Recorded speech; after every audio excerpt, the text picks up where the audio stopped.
ذکر الہی جب دل کی دھڑکن اور خون کا حصہ بنتا ہے تو سارا بدن خود بخود اصلاح کی طرف چل پڑتا ہے۔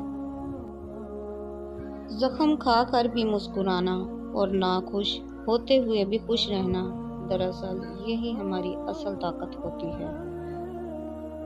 زندگی ایک کھیل ہے، جیتو گے تو کامیاب ہو جاؤ گے اور ہار جاؤ گے تو سمجھدار بن جاؤ گے، لیکن کامیاب ہونے سے پہلے سمجھدار بننا ضروری ہے، یعنی جیتنے سے پہلے ہارنا ضروری ہے۔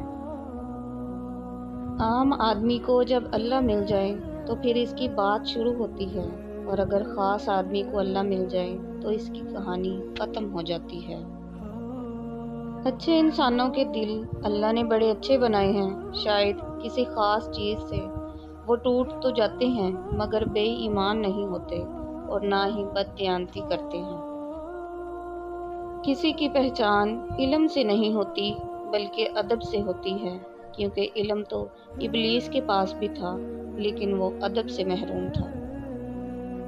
غصہ ایک ایسا خنجر ہے جو انسان اپنے ہی پیٹ میں گھونپ دیتا ہے۔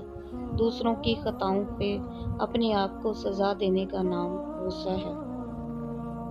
بابا جی فرماتے ہیں کہ امور خانہ داری وہ کام ہے اگر کوئی عورت زندگی بھر کرتی رہے تو کسی کو پتہ نہیں چلتا، لیکن اگر ایک دن نہ کرے تو سب کو پتہ چل جاتا ہے۔ انسان کو پریشانیوں سے گھبرانا نہیں چاہیے بلکہ صبر کرنا چاہیے۔ ہر پریشانی کے بعد راحت ضرور آتی ہے۔ کسی بھی تکلیف پر اللہ سے بدگمانی نہیں کرنی چاہیے۔ شیخ عبد القادر جیلانی فرماتے ہیں، جب تک تیرا غصہ اور غرور باقی ہے اپنے آپ کو نیک لوگوں میں شمار مت کر۔ غیبت کا سب سے بڑا نقصان یہ ہے کہ آپ اپنی محنت سے کی گئی نیکیاں ناپسندیدہ ترین لوگوں کے پلڑے میں دیکھیں گے۔ لوگوں کو اپنی اچھائیاں بتا بتا کر ساتھ رہنے کی بھیک مت مانگیں، اپنی کچھ برائیاں بتا کر دیکھیں ساتھ کون کون چلتا ہے۔ اس طرح کی مزید ویڈیوز دیکھنے کے لیے ہمارے چینل کو لائک، شیئر اور سبسکرائب کریں اور بیل آئیکن کو دبانا مت بھولیے گا۔